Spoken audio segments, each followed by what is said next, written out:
Alhamdulillahirabbil alamin wa bihi nasta'inu ala umuri dunya waddin. Asyhadu an la ilaha illallah wahdahu la syarika lah wa asyhadu anna Muhammadan abduhu wa rasuluhu wa la nabiyya ba'dah. Allahumma shalli wa sallim ala nabiyyina Muhammadin wa alihi wa sahbihi wa sallim. Allahumma subhanaka la ilma lana illa ma 'allamtana wa 'allimna ma yanfa'una wa zidna ilman. Rabbana atina fid dunya hasanah wa fil akhirati hasanah wa qina adzabannar. Amin. Tapi damang masih. Alhamdulillah. Awalnya ke Padang. Enggak ke Jakarta. Oh di Jakarta. Sini ada yang ngurus ke Jakarta. Oh. Udah milari ya lu kang yang ngurus. Nah, gitu. Ayo dong. Alhamdulillah. Pamarnona kabur badenya, Pak Haji Mano. Pak Haji Mano ka Muara Rajen. Mohon. Insyaallah subhanahu ajaran sedaya. Hari ini kita lanjutkan tema masih babul jihad ya. Cabang-cabang dari penjelasan babul jihad. An Abdullah bin Amr radhiyallahu anhuma qala jaa rajulun ila Nabi sallallahu alaihi wasallam fasta'dzanahu fil jihad. Jadi ada seorang pemuda datang kepada Rasulullah SAW untuk minta izin ikut jihad. Minta izin ikut jihad. Lalu Rasulullah SAW bertanya, ahayyun walidaka? Apakah orang tuamu masih hidup? Ada, masih hidup. Qala fafihima fajahid. Ya udah, kamu berjihad aja birrul walidain. Maksudnya nggak usah ikut jihad, tapi pergi saja berbuat baik sama orang tua. Fafihima fajahid.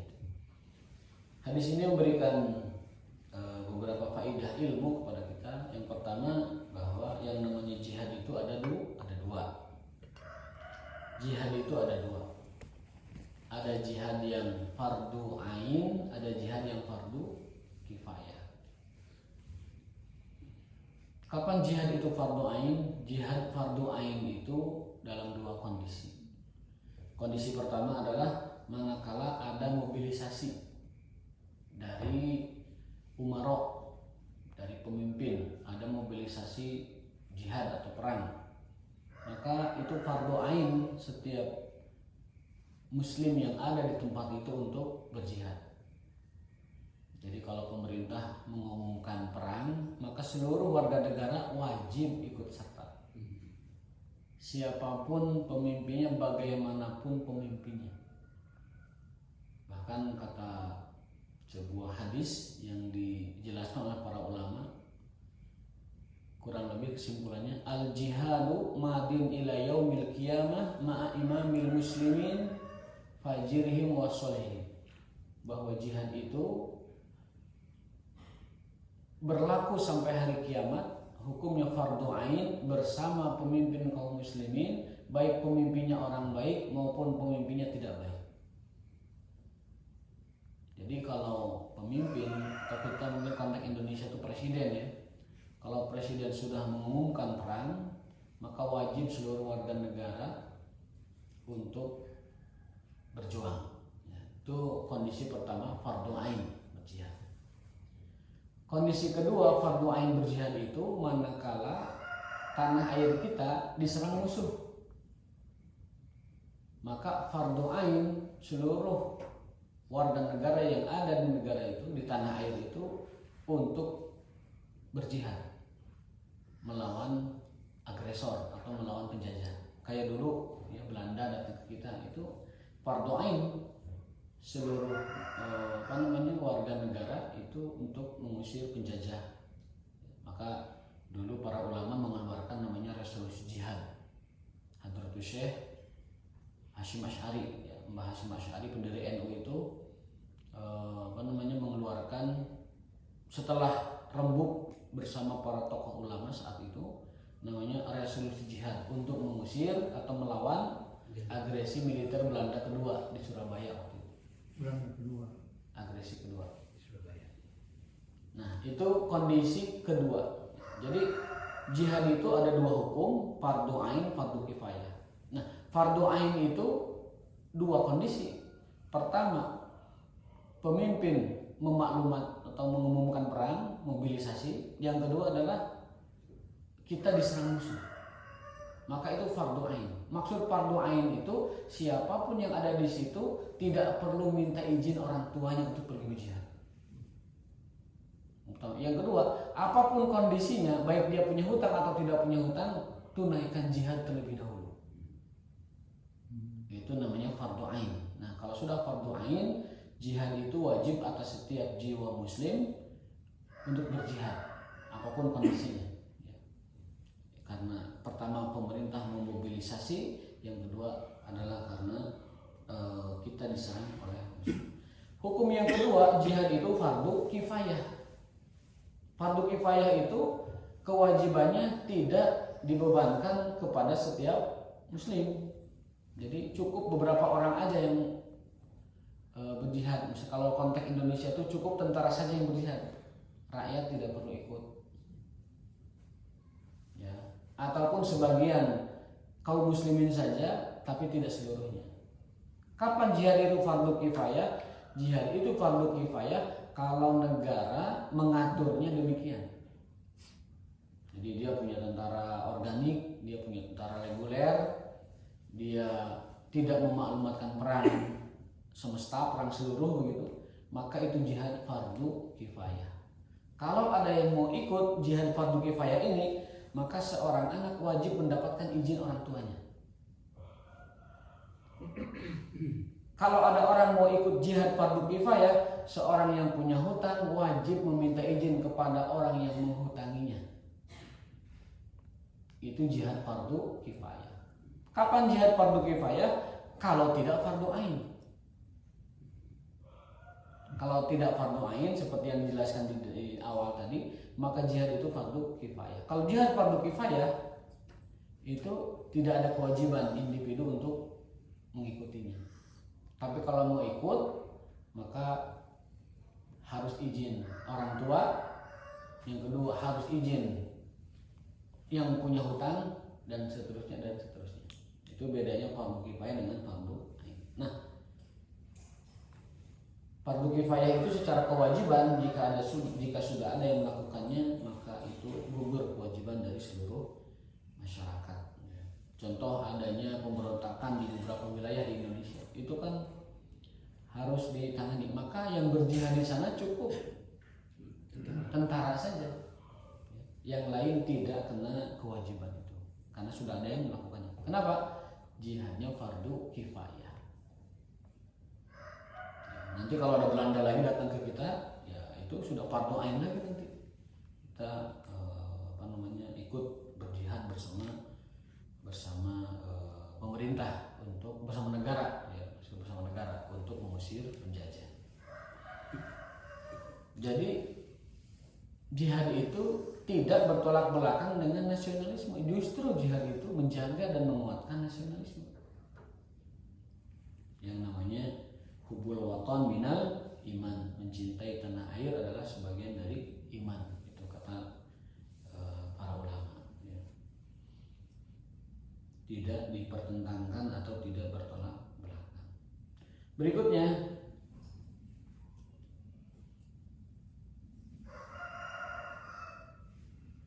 tentang ini, seorang perempuan tidak boleh bepergian kecuali bersama muhrimnya. Ini juga dimasukkan ke dalam bab jihad oleh Imam Bukhari. An Ibnu Abbasin radhiyallahu anhuma annahu sami'a Nabi sallallahu alaihi wasallam yaqul la yakhluwanna rajulun bimra'atin. Tidak halal, tidak diperkenankan ya, seorang wanita itu bepergian tanpa muhrimnya. Bepergian yang bagaimana? Bepergian yang lebih dari 1 hari 1 malam. Dalam hadis lain dijelaskan untuk bepergian yang lebih 1 hari 1 malam itu tidak diperkenankan bagi perempuan kecuali dengan muhrimnya. Muhrim itu siapa? Muhrim itu yang paling pertama pasangan, suami ya. Yang berikutnya adalah keluarga. Kalau suami tidak ada, keluarga tidak ada, maka muhrim yang ketiga adalah beberapa orang jama'atun nisa, beberapa orang yang menemani dari kalangan wanita. Jadi muhrim itu ada tiga. Satu, suaminya. Yang kedua, keluarganya, baik ayah atau saudara atau paman atau lain sebagainya. Yang ketiga adalah sekawanan wanita, itu muhrim. Jadi kalau ada beberapa orang wanita pergi, misalkan berlibur ke luar negeri, loh kok nggak ikut suaminya? Suaminya sibuk, keluarganya juga nggak ada yang bisa nganter. Terus dia bersama siapa? Bersama sekelompok teman-temannya yang wanita, boleh. Karena rifqatun nisa itu dianggap sebagai muhrim. Kalau perjalanannya lebih dari 1 hari 1 malam. Kalau cuma ke Jakarta mah itu tidak sampai 1 hari 1 malam. Tapi afdalnya dengan muhrim, afdalnya dengan atau mahram yang benar ya, afdalnya dengan mahram. Nah, sekarang ini ketentuan seperti ini tuh sudah banyak diabaikan dengan alasan lah udah aman ini, udah aman, gak ada gangguan. Ala kulli hal afdalnya tetap menjalankan aturan dari Rasulullah SAW bahwa perempuan itu tidak diperkenankan bepergian lebih dari 1 hari 1 malam kecuali dengan mahramnya. Illa wa ma'aha mahramun, baik orang tua atau keluarga atau sekawanan wanita yang dipercaya, jama'atun nisa as-thiqat, yang terpercaya. La yakhluwanna rajulun bimra'atin. Kemudian yang kedua, tidak diperkenankan seorang wanita berkhalwat, menyendiri, mojok bersama laki-laki. Nah, khalwat ini tidak mesti mojok sebenarnya. Asal dia berdua-duaan itu sudah khalwat. Baik di ujung telepon, berduaan itu khalwat, khalwat digital ya, khalwat digital. Atau khalwat fisik, memang dia berdua. Jadi tidak diperkenankan wanita itu dalam posisi dengan laki-laki itu hanya mereka berdua, apapun situasi dan kondisinya. La yakhluwanna, tidak diperkenankan berkhalwat rajulun, seorang laki-laki, bimra'atin, dengan seorang wanita. Ini juga sudah mulai ada pergeseran, sudah mulai pudar ya. Sudah mulai banyak orang tua permisif kepada anak-anaknya dan membiarkan mereka berduaan bersama lawan jenisnya, bahkan tanpa monitor, bahkan tanpa perhatian. Kalau kita akan diminta pertanggungjawaban oleh Allah Subhanahu wa Ta'ala atas itu semua. Ya faqama rajulun faqala ya Rasulullah uktutibtu fi ghazwati kadza wa kadza wa kharajat imra'ati hajatan. Nah, ini poin hadis ini. Datanglah seorang laki-laki berdiri lalu menghampiri Rasulullah SAW dan bertanya, ya Rasulullah, aku diperintahkan untuk ikut perang ini dan itu, tetapi istriku mau berangkat haji. Ya, jadi orang ini namanya ada di daftar peserta prajurit ya, untuk perang, tapi istrinya mau haji. Kan tadi ada larangan, wanita itu tidak boleh pergi sendiri kan. Qala, apa yang Rasul katakan? Idham fahujja ma'imratika. Kamu temani istrimu pergi haji. Saking tidak bolehnya wanita pergi haji sendirian, saking beresikonya wanita pergi haji sendirian, maka Rasulullah SAW menyuruh laki-laki itu yang sudah ada dalam daftar prajurit untuk udah kamu temani istrimu saja dan tidak perlu ikut perang. Jihadnya itu diganti jihad menemani istri pergi ke tanah suci. Kalau dulu bisa Pak ya, kan dulu mah nggak ada administrasi. Sekarang mah kalau kamu temani istrimu nggak bisa kan ngurus paspornya berapa bulan. Terus belum juga kuotanya, belum juga segala macam. meskipun sekarang ada wacana haji itu tiket war ya. Jadi ke depan itu tidak ada sistem kuota, akan pakai sistem tiket war. Jadi paheula-heula pamampu-mampu. Tahun ini dibuka tiket haji. Nanti siapa yang paling cepat daftar online dan siapa yang paling sanggup membayar jumlahnya, dia yang berangkat dulu.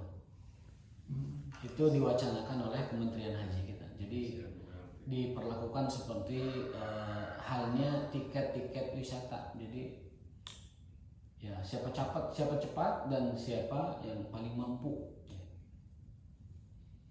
Karena memang ada juga pendapat di kalangan ulama bahwa ngantri haji lama itu termasuk kategori tidak istitoah, tidak berkemampuan.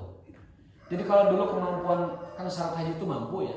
Dulu tuh syarat mampu itu biasanya dibatasi itu hanya biaya dan faktor keamanan dan kesehatan. 3 dulu istitoah itu 3, biaya ada, bekal ya, baik yang ditinggalkan atau yang berangkat. Yang kedua istitoah keamanan, tidak ada gangguan. Yang ketiga istitoah kesehatan. Sekarang tuh ada pendapat ulama yang mengatakan kuotanya juga mudah.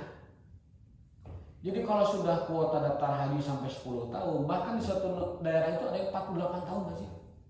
Di Sulawesi ada kuota haji 48 tahun ngantrinya. Mun ayeuna usia geus 40 irah hajina coba. Kalau daftar dia 45 lalu kuotanya 48 tahun, 100 tahun baru kurang lebih ya berangkat haji. Meninggal Kemungkinan besar sudah meninggal. Karena di atas 85 dan 90 ya. Itu agak besar. Maka ada terobosan fatwa gitu, bahwasanya gimana kalau haji itu ada tiket war. Jadi siapa yang duluan dan siapa yang cepat mampu membayar dia mendapatkan kuota haji. Jadi ya plus minus ya. Dan yang kedua, syarat mampu itu diperluas menjadi tadi mudah dalam mendapatkan kuota. Kalau ada kesulitan mendapatkan kuota harus ngantri 48 tahun, itu kategorinya sudah tidak berkemampuan secara kuota. Bekal ada, aman, sehat, tetapi tidak ada kuota, ya berarti itu sama, tidak ada kemampuan. Itu beberapa pendapat yang disampaikan. Tiket war itu bahasa Inggris. Bahasa Inggris. Rebutan tiket. perang tiket. Itu teh dulu diambil dari istilah konser. Kalau ada konser itu ada istilah tiket war, berburu tiket. Karena orang pagegelak di lokasi dialihkan ke online. Di online juga ternyata pagegelak, akhirnya pakai tiket war. Cuman ini potensi Jadi potensi penipuannya besar. Yang pertama, calo akan berkeliaran, calo online. Yang kedua, potensi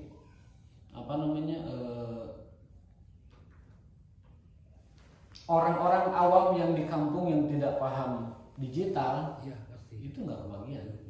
Pasti yang dapat tuh anak-anak milenial atau Gen Z. Iya. Ya kan? Kalau model-model kita war-waran seperti itu udah nggak bisa. Iya. Lagi ya kayak begini. Apalagi kayak kan mau berangkat haji lagi tiket war, wah udah tuh. Buat muka HP lagi terus mana aplikasinya gitu. Ini apa nih tuh gua. Iya betul. Dulu juga pernah saya baca ada wacana dari Saudi sendiri bahwa haji itu akan dibuat seperti orang berwisata, jadi bebas. Nggak ada kuota-kuotaan, udah kayak umroh berangkat aja. Haji seperti itu gitu. Jadi seperti kita mau pergi ke Singapura misalnya, ya tinggal berangkat aja, ada tiket, ada hotel yang dipesan, berangkat aja. Itu lebih membuka bagi Saudi itu juga kemaslahatan dari berbagai sektor mungkin, dan bagi kaum muslimin itu juga lebih. Dan itu memang kembali ke aslinya. Kembali ke aslinya ibadah haji seperti itu dulu kan. Jadi dia pilgrim itu ya bepergian sebagaimana orang sebebasnya. Cukup dengan visa saja. Bahkan kalau saya mengusulkan nggak usah pakai visa, berangkat aja. Asal paspornya itu diketahui dia muslim, berarti identitas muslim keislamannya udah masuk aja. Karena haram baladul haramain, dua kota suci itu adalah kota yang milik kaum muslimin seluruh dunia. Artinya siapapun ya berhak masuk. Yang kebetulan sekarang dikelola oleh Khadimul Haramain, yaitu Arab Saudi. Andaikan tidak pakai sistem paspor, cukup dia dikenal sebagai muslim, ada keterangan Islamnya, itu sudah cukup. Tapi akan menimbulkan itu juga, kredit juga pasti.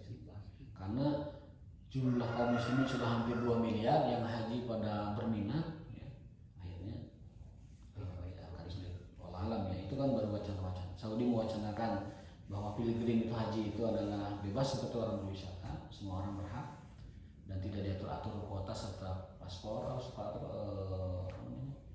jatah gitu ya. Dan di negara-negara seperti Indonesia sudah mewacanakan tiket war atau rebutan tiket. Nah, di hadis ini sahabat tersebut memberitahu Rasul bahwa dia ada di dalam daftar nama prajurit di sebuah peperangan, tetapi istrinya mau haji. Maka Nabi menyuruh dia, pergilah temani istrimu berhaji, tidak usah ikut jihad. Ini saking pentingnya wanita itu ditemani oleh muhrim atau mahramnya saat bepergian. Bahkan bepergian untuk safarul ibadah, safar ibadah yang wajib seperti haji bahkan. Apalagi safar yang non ibadah, hanya main. Apalagi yang buat ibadah saja perlu dijaga, perlu ditemani, apalagi safar yang tidak ibadah.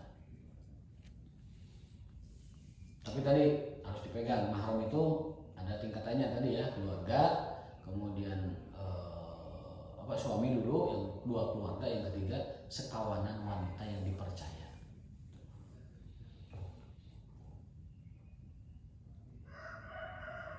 Terus ada pertanyaan lah, itu kok para tenaga kerja migran wanita kok bisa ke sana? Padahal kan hadisnya jelas. Haji aja diperketat, nggak boleh kecuali pakai mahram lah. Yang para pekerja kok masuk tanpa mahram bahkan sama sekali. Nah, ini persoalannya bukan sudah persoalan fikih. Ini persoalannya persoalan kebijakan politik. Ya. Jadi kalau ada pertanyaan kenapa para pekerja migran wanita bisa masuk sementara yang haji atau umrah wajib mahram, bahkan ada larangan kerasnya, tapi kok pekerja migran boleh? Nah, itu jawabannya bukan di fikih, tapi jawabannya ada di kebijakan politik. Alasan yang dapat dipahami adalah karena ada faktor maslahat, ada faktor kebutuhan yang mendesak bahwa orang-orang sana itu memerlukan peran, memerlukan bantuan tenaga-tenaga yang terampil untuk mengurus persoalan rumah tangga mereka. Jadi ada kebutuhan itu menjadikan maslahat itu menjadikan bahwa fikihnya adalah distatuskan sebagai hajat, dan hajat itu masuk kategori darurat, dan darurat itu membolehkan sesuatu yang awalnya itu tidak boleh. Itu kurang lebih pendasarannya. Ala kulli hal, betul tidaknya ijtihad seperti itu bahwa alam ya, bisa ditimbangkan. Kalau saya pribadi sebenarnya tidak setuju. Kenapa? Karena tetap bahwa tadi perempuan itu tidak boleh bepergian dalam waktu lama kecuali berserta mahramnya. Tapi kalau petugas haji itu banyak perempuan yang punya suami jadi petugas haji Bersamaan? Enggak sendiri aja. Sendiri. Iya, tadi berarti sekawanan wanita. Oh ya. Mahram tadi sekawanan wanita. Ada memang. Keluarga, kalau enggak suami, kalau enggak sekawanan wanita, itu kan bareng kan? Iya. Nih, kalau yang pekerja migran itu bukan sekawanan, itu masing-masing nanti satu orang ke tempat-tempat kerja mereka itu sendiri-sendiri. Nah, ini memang persoalan yang tidak bisa dipecahkan oleh fikih. Ini kebijakan politik ya.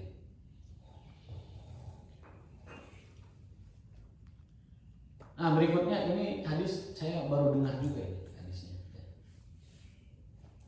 Tetapi menarik. An Abi Hurairah radhiyallahu anhu an-Nabi sallallahu alaihi wasallam qala ajiballahu min qaumin. Allah takjub bukan karena tidak tahu, ya takjub aja, melihat seseorang atau satu kaum yadkhulunal jannah fi salasil, masuk surga dalam keadaan terbelenggu, terborgol. Jadi Allah takjub pada orang, pada kaum yang masuk surga dengan terborgol. Saya tadinya itu memaknainya makna hakiki. Jadi di rantai, di borgol, diasupkan ke surga gitu. Tadinya saya memahami itu. Ternyata penjelasannya begini. Ajiballah radhiya an dzalika wa athbani. Allah takjub artinya Allah ridho. Allah senang. Fis salasil, orang-orang yang masuk surga, fis salasil adalah majaz, sebuah ungkapan majaz, metafor ya. Andukhulihim fil Islam mukrahil, tentang orang-orang yang masuk Islam dalam keadaan tanda petik terpaksa. Jadi ada orang yang terpaksa masuk Islam, tetapi itu sebenarnya keselamatan buat dia. Ada orang yang terpaksa masuk Islam, kemudian setelah itu dia nyaman dengan Islam, lalu masuk surga. Itu yang oleh Nabi SAW disebut yadkhulunal jannah fis salasil, masuk surga dalam keadaan terbelenggu.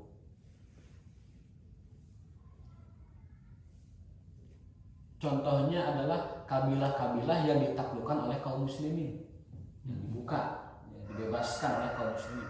Negara-negara yang dibebaskan oleh kaum muslimin kan banyak tuh. Contohnya Mesir dibuka, ditaklukkan oleh sahabat Amr bin As, ya.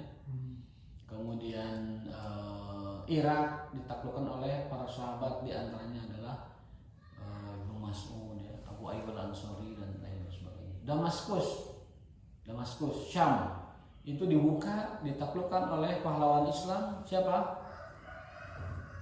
Abu Ubaidah al-Jarrah, ya, di bawah komandan pemimpin besar Khalid bin Walid, diikuti oleh orang-orang Abu Sufyan, Ikrimah, Muawiyah, Suhaib bin Amr dan lain sebagainya. Itu negeri Syam itu kan dibuka, ditaklukkan, ya. Nah, Rasulullah SAW bersabda bahwa Allah takjub artinya Allah ridho kepada orang-orang yang masuk surga dalam keadaan terbelenggu. Itu majaz, itu metafor bahwa tadinya orang-orang itu bukan Islam, tapi ditaklukkan oleh pasukan Islam, kemudian mereka masuk Islam tanda petik, mungkin dengan tanda petik ya, dengan terpaksaan. Lalu setelah itu jadi muslim yang baik, masuk surga. Iya. Jadi ada orang yang masuk surga, ada orang masuk Islam itu tanpa proses seperti itu, tertarik syahadat. Ada orang yang nggak tertarik awalnya, tapi tanda petik kepaksa, bukan dipaksa tapi kepaksa. Karena lingkungan sudah Islam semua, warga sudah Islam semua, dia masuk Islam. Lalu Islamnya baik dan masuk surga. Ya, mungkin berikutnya dalam konteks sekarang itu adalah konteks ketika pernikahan. Ya. Jadi suaminya Muslim, wanitanya itu calon istri itu belum Muslim, lalu karena ingin supaya nikahnya seagama, masuk Islam lah itu si wanita. Atau kebalikannya, karena yang dilamarnya itu wanita itu muslimah, sementara dia bukan muslim, supaya jadi nikahnya masuk Islam. Dan itu banyak selebriti itu. Jadi selebriti yang non muslim karena ingin menikah dengan wanita muslimah, dia masuk Islam dulu. Ya, sebagai syarat nikah bisa jadi. Setelah masuk Islam mu'alaf, mulai dia tertarik dengan Islam, maka orang seperti itu adalah orang yang masuk surga dalam keadaan terpaksa, terbelenggu. Nah, seperti itu. Dan banyak kejadian. Dulu di zaman Nabi SAW ada seorang pemuda ingin menikahi wanita yang qadarullah wanita itu sudah muslimah. Lalu wanita itu mengatakan, Islammu adalah mas kawinnya. Aku mau dinikah olehmu, tapi jadikan masuk Islammu sebagai mahar. Belum Islam. Jadi kalau ada non Muslim masuk Islam gara-gara pernikahan, nggak apa-apa, diterima aja. Siapa tahu setelah masuk Islam hatinya nyaman dengan Islam. Di zaman Nabi bukan satu dua kisah, tapi beberapa kisah. Tapi kan dilarang. Tak? Kan masuk Islam dulu. Orang yang enggak kalau belum Islam, Ya kan ini konteksnya masuk Islam dulu kan. iya. Kalau masuk Islam dulu ya. Kan maharmu Islammu kan gitu. Ya. Laki-laki non muslim mau menikahi muslimah. Muslimah itu menjadikan kamu boleh menikahi saya asal kamu masuk Islam. Iya, iya. Nah, jadi maksudnya dia motif apapun masuk Islamnya terima aja dulu gitu.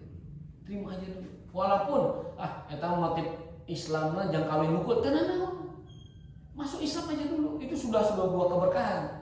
Nanti setelah di Islam dia nyaman, teruskan. Kalau dia tidak nyaman, ya dikuatkan, jangan sampai tidak nyaman. Kenapa tidak nyaman? Dikuatkan dibina oleh keluarganya supaya dia.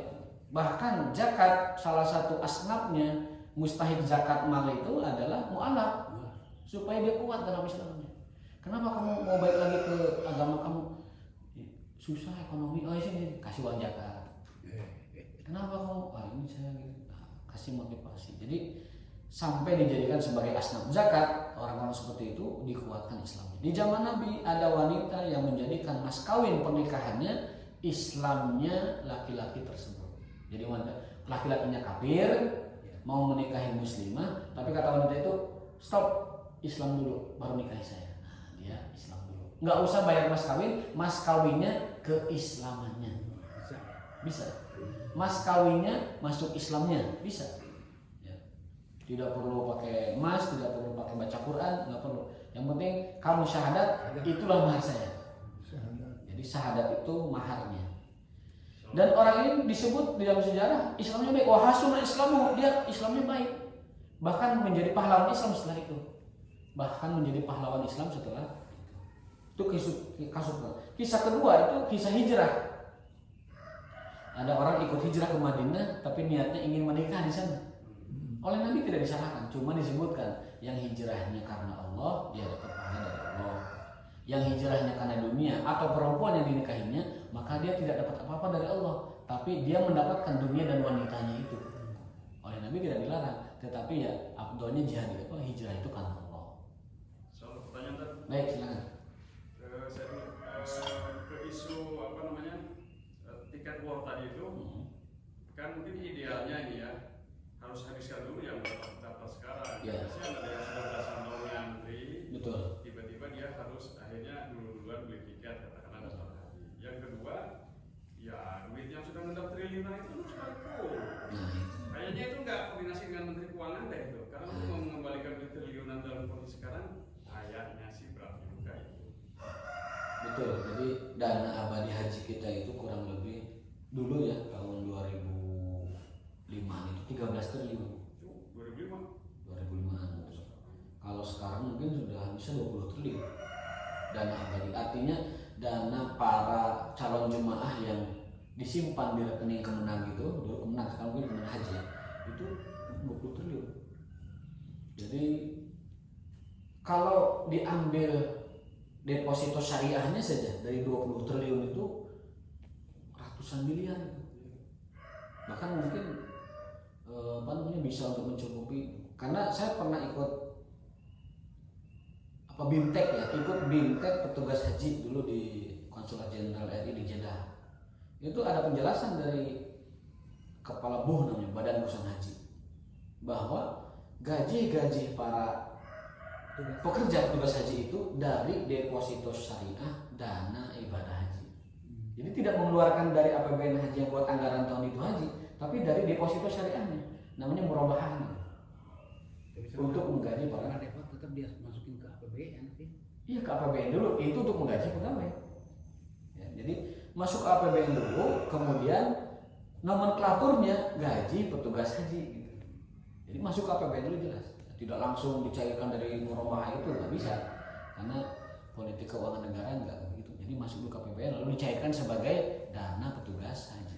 Itu kurang lebih sebutin angkanya, saya tugas haji itu 2007 500 miliar murabahah atau deposito syariah dari dana haji itu besar. 800 miliar dan Sekarang persen aja dari 20 triliun per tahun 800 miliar. Sekarang mungkin angkanya bisa 800 miliar sekarang ya angkanya. Kalau dulu masih 500 miliar. Jadi mereka itu Kementerian Haji itu tidak keluar dana lagi untuk membayar petugas, itu cukup dari murabahah atau dari deposito syariahnya dana haji besar sekali. Yang beberapa tahun lalu sempat polemik bahwa dana abadi itu katanya mau dipinjam untuk infrastruktur.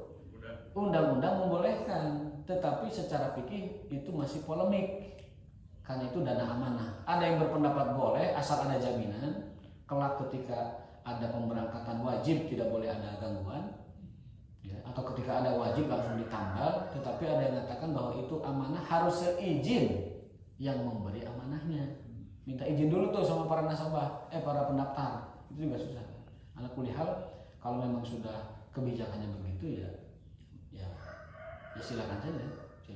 Saya bukan dalam posisi mendukung atau mendukung, tetapi kalau memang itu demi maslahat dan suatu keharusan, lalu ada jaminannya, tidak ada resiko itu hilang, walau alam ya, itu juga terkait moral hazard juga, bisa-bisa tidak amanah gitu. Ketika dana itu dipakai malah ketika jamaahnya mau berangkat nggak ada pendanaannya. Nah itu juga potensi. Ya. Apalagi ada klausul dana abadi haji wajib diinvestasikan ke sektor yang pasti untung. Pasti untung juga kan tidak ikut mekanisme pasar. Karena ada untung ada tidak orang itu kan. Tiba-tiba krisis, tiba-tiba apa kan tidak tahu. Gitu ya. Nah, ini dulu. Jadi mekanisme pasar itu tidak bisa dipengaruhi oleh siapapun. Ada sebuah kisah. Sahabat Nabi SAW, para sahabat itu pernah datang kepada Nabi mengadukan naik harga. Ya, para sahabat, ya Rasulullah, harga teh naik geningan. Beas naik, munahinanya kontak nanya. Jagung naik, pestisida naik, kalau Pak Haji mungkin ya, plastik naik. Bala-bala geus opik lagi naik. Dikurang itu ukurannya diletikan 5.000 tilu, tena 5.004. Pokoknya naik lah. Sahabat itu gelisah nanya kalau ya Rasulullah harga naik. Apa jawaban Nabi menghiburnya? Al-ghala minallah. Kenaikan harga itu urusan Allah. Artinya apa? Rasul pun tidak punya kewenangan untuk mengendalikan harga. Itu kembali ke pasar. Kembali ke mekanisme pasar. Mun barang teu aya naik harga itu sudah sunatullah. Makanya dalam kunut nazilah itu diantara doanya itu ada Allahumma adfa'annal bala wal waba wal gola. Gola teh kenaikan harga. Wal fahsya wal fitana ma dhahara minha wa ma batan. Jadi kita disuruh berlindung kepada Allah dari bala, dari bencana, dari kenaikan harga, dari fitnah yang batin atau fitnah yang zahir. Jadi Rasul pun ketika diadukan naik harga, angkat tangan, al-ghala minallah. Urusan harga itu Allah yang ngatur. Dikembalikan ke mekanisme pasar. Gitu. Supply demand di situ berlaku. Kemudian marema tidak marema juga berlaku. Jadi dikembalikan ke pasar. Harga itu Rasul pun tidak berwenang untuk mengaturnya, karena itu dikembalikan kepada Allah. Bagian dari takdir lah mas kasarnya, bagian dari takdir. Namun demikian namanya ikhtiar itu wajib dilakukan. Sebagaimana saran dari Al-Maqrizi dan Ibnu Taimiyah bahwa pemerintah walaupun secara hadis dilarang mengintervensi harga, pemerintah itu dilarang, tetapi dalam kondisi darurat tertentu atau situasi ekonomi yang sulit bagi masyarakat, negara berhak untuk mengintervensi harga. Itu pendapat ulama. Ya. Tidak menyelisihi dalil Nabi tadi bahwa kenaikan itu adalah urusan Allah, tetapi ulama-ulama ini memberikan semacam terobosan di dalam kondisi darurat. Pemerintah berhak mengintervensi harga. Kenapa? Karena darurat itu membolehkan yang tidak boleh, itu kaidahnya. Ad-darurat tubihul mahdurat. Situasi darurat membolehkan hukum haram itu untuk dievaluasi. Dalam arti keharamannya itu bisa bisa diturunkan menjadi tidak haram kalau situasinya darurat. Pemerintah dilarang intervensi harga, tapi kalau kondisi darurat dia dibolehkan untuk mengintervensi harga. Termasuk fiskal juga, termasuk moneter juga. Makanya kalau rupiah itu lagi anjlok, lagi lemah, itu kan BI intervensi, masukkan itu uang sekian ratus triliun, itu rupiah naik lagi. Jadi naik turunnya rupiah itu dipengaruhi oleh BI mengucurkan nyuntik dana enggak ke sistem. Baru itu rupiah. Nah, cuman permasalahannya sampai kapan dan seberapa kuat BI itu mengendalikan itu gitu. Kalau sampai rasionya itu melebihi ambang batas, bisa krisis moneter. Nggak terkendali, nggak tertampung, akhirnya terjadilah krisis yang pernah kita alami 98. Jadi pemerintah boleh intervensi harga, tetapi hukum asalnya pemerintah tidak boleh mengintervensi harga, karena harga diberikan, dilimpahkan, diserahkan kepada pasar. Al-ghala minallah, yang namanya naik harga dan urusan harga itu adalah urusan Allah Subhanahu wa taala. Terima kasih atas perhatiannya, mohon maaf jika ada kekurangan. Hadanallahu wa iyyakum ajmain. Barakallahu fikum. Subhanakallahumma wa bihamdika asyhadu an la ilaha illa anta astaghfiruka wa atubu ilaik. Assalamualaikum warahmatullahi wabarakatuh.